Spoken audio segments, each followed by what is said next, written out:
Welcome to Hindu Editorial Dictation with Vikas sir. Heading is Uncivil Proposal 80 word per minute. Ready? Start. The astounding proposal by Uttar Pradesh and Haryana to enact a law to curb what they call love had reeks of a vicious mix of patriarchy and communalism. Propounded by Uttar Pradesh Chief Minister Yogi Adityanath, the detestable idea amounts to legitimizing a term that constitutes a blatant slur against interfaith marriages and relationships in which one of the parties is a Muslim man.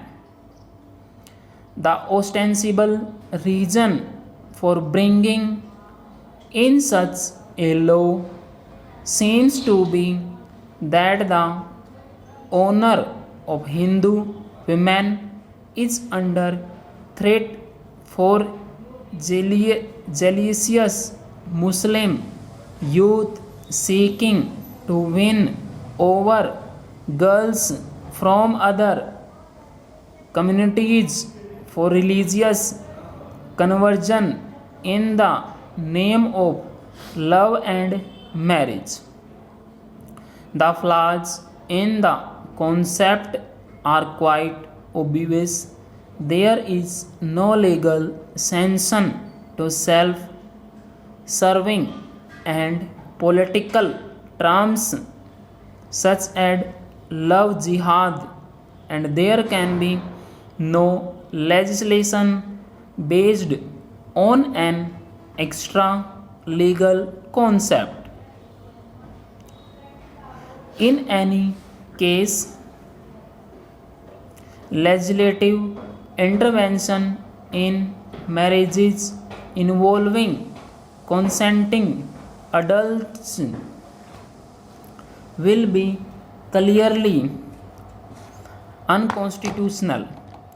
The domain of matrimony is occupied by separate large government weddings that take place under religious traditions as well as the Special Marriage Act, which enables a secular marriage including between couples from different faiths.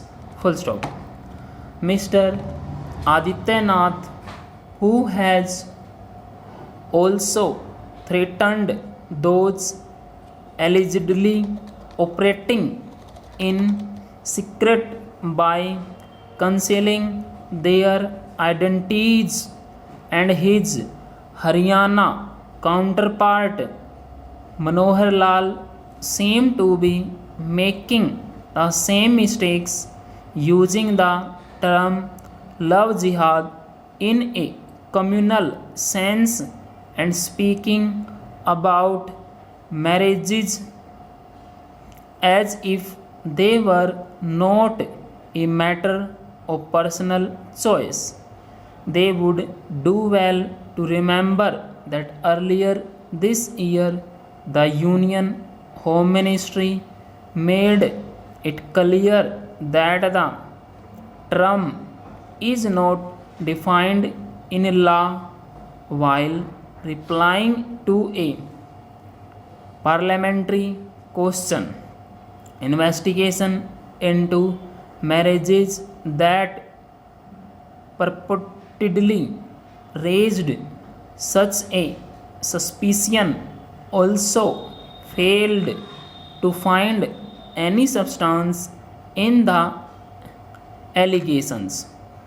The immediate context for these leaders to go out on a limb about curbing interfaith marriages in is a recent Allahabad High Court judgment that fraud upon religious conversion solely for the purpose of marriage and the horrible murder of a 20-year-old woman in Faridabad by a stalker who happened to be a Muslim. By no stretch of imagination can the murder be used to denounce consensual interfaith relationships. Regarding the court verdict, the High Court had declined to intervene on a writ petition seeking police protection for a recently married couple, noting that the bride had converted from Islam to Hinduism solely for the purpose of marriage.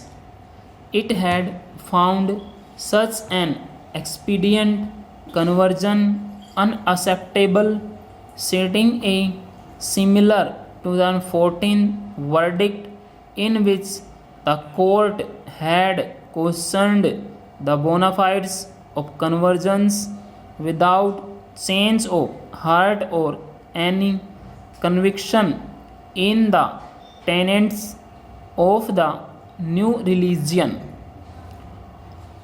Although the court strayed from the issue at hand, its objective was to underscore that conversion should not become a device. It is indeed salutary as a principle that interfaith couples retain their religious beliefs separately and opt for marriage under the Special Marriage Act. However, this principle cannot be used to derogate from personal choice or become a ruse to interfere in the individual freedom to forego matrimonial alliances. Full stop.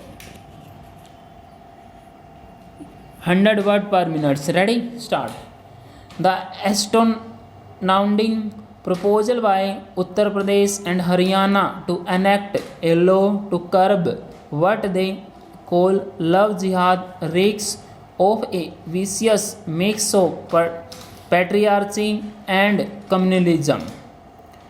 Propounded by Uttar Pradesh Chief Minister Yogi Adityanath, the detestable idea amounts to legitimizing a term that constitutes a blatant slur against interfaith marriages and relationships in which one of the parties is a Muslim man. The ostensible reason for bringing in such a law seems to be that the honor of Hindu women is under threat from zealous Muslim youth seeking to win over girls from other communities for religious conversion in the name of love and marriage.